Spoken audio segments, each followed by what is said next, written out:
Hello, this is day 20 of 30 Days Live. And wow, we're mowing them down now. It's Liz Blake speaking. And okay, so you've bought a course. You've decided to take your business to the next level. That's awesome. You're going along. You've got your good intentions all lined up. You've got your ducks in a row. And this is what happens. You start, you're in learning mode. You try some things. Some things happen, and it takes a little bit of time, but you're in learning mode and you continue, you get back on track. Then, and you keep on track for a little while, and then something else happens, another obstacle comes along. Could be tech failing, could be you've realised you don't know some things, you needed to learn something else. And so you gnaw and whittle away at the problem again, and gnaw and whittle away at the problem again. And gnaw and whittle away. And I'm laughing because this has happened to me and it's happened to every entrepreneur. Um, and then you get back on track if you've got your mind on things. And then, sure as anything, the next obstacle comes along, and this one's external. This is like you're in the middle of something, you're in the flow, and the internet fails. The whole area goes down. Your internet fails, the computer crashes, you lose files. You had to take your child to a dance uh, competition that you didn't realise was going on. The car needs a repair.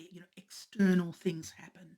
Um, Something happens in the family, and so you get beaten off track, a bit distracted, and that, and the cycle repeats itself. This is life, and you gnaw and whittle away at the problem.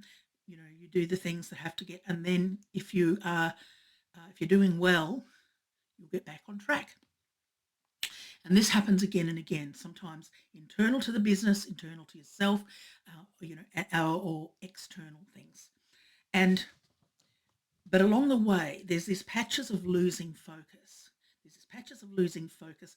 And if this happens too much, if there's um, too many periods of losing focus, of distraction, um, what happens actually is that you become disillusioned and disappointed. Um, and when that happens over time, now, some of you who've been in business for some time or for a long time, and you might be sort of just at a level, you've done really, really well, but you're kind of stuck at a level, um, then, it actually takes more effort and it takes more heart and more courage to actually gnaw and whittle away at the problem again and then refocus with fresh eyes and a fresh heart, a fresh mind and a fresh heart. So what is focus? Here I am banding around this word. Everyone talks about focus. What is it? Well, it's not a magical thing. Nothing happens. There's no magic in it, and it's not obsession. This is the thing. It's not obsession. Now, this is something I know something about. Obsession is when and it can be confused with focus. Obsession, when you get into an obsessed state, it's kind of like all day, every day.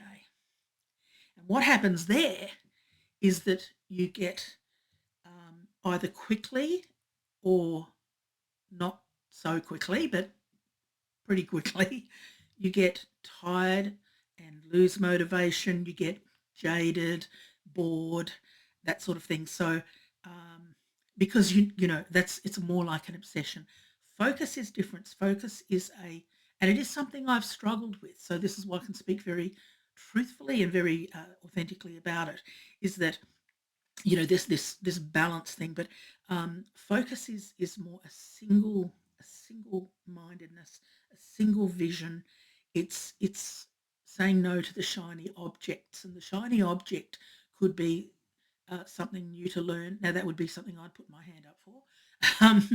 Um, it could be a new trick of the trade, a new whatever. It's a new shiny object, something, because perhaps you've got bored from whatever obsession or being off track, and you need the stimulation.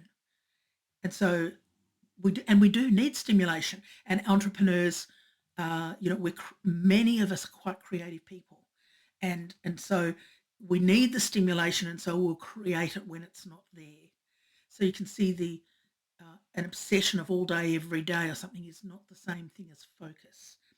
And this is a constant. This is a constant game. You could say it's a game or a battle, whichever way you'd like to look at it. I think game is a more fun way to deal with it. But focus is really when you've got your eye on the goal, on the outcome, with a vision. And when we really have trouble focusing, there's some work to be done on this, because if it's a constant repetitive issue, uh, it could mean um, it could mean something you need to, you need to reach out for a little bit more help there. Um, but because when we're in business and in entrepreneurship, our mind is working at different levels. It's work and in different ways. There's that the creative, the entrepreneurial. That's the fun part, the awesome stuff, and all the things you love to do. And then there's the administrative part. And now there are some entrepreneurs who love the administrative part and have to kind of really teach themselves the creative side. But we have to learn to operate in those different ways, and then of course we can, as you build a business bigger, you can scale that and that. But there's always some involvement with you as the business owner, the mastermind of everything. So our mind is working at different levels and in different ways. Um, if you're working on your own, when it is a tricky thing, this focus thing. It's easy to say, oh, just focus. That's not helpful, I don't think. A coach or a mentor will help you through that process. And I know this process well myself, and I've done very well, and I've had my difficulties in it. But this is a point where there is a point where you actually need a coach or a mentor. Sometimes you can coach yourself through it. Sometimes you need somebody else. But I would just say, don't wait too long to reach out, and don't wait too long to just tough it out yourself, because it could be that you get into a state of heartbroken disillusion and that. So this is why there are coaches and there's mentors. That was a bit of a serious subject tonight, but my little bit about focus pocus. See you tomorrow.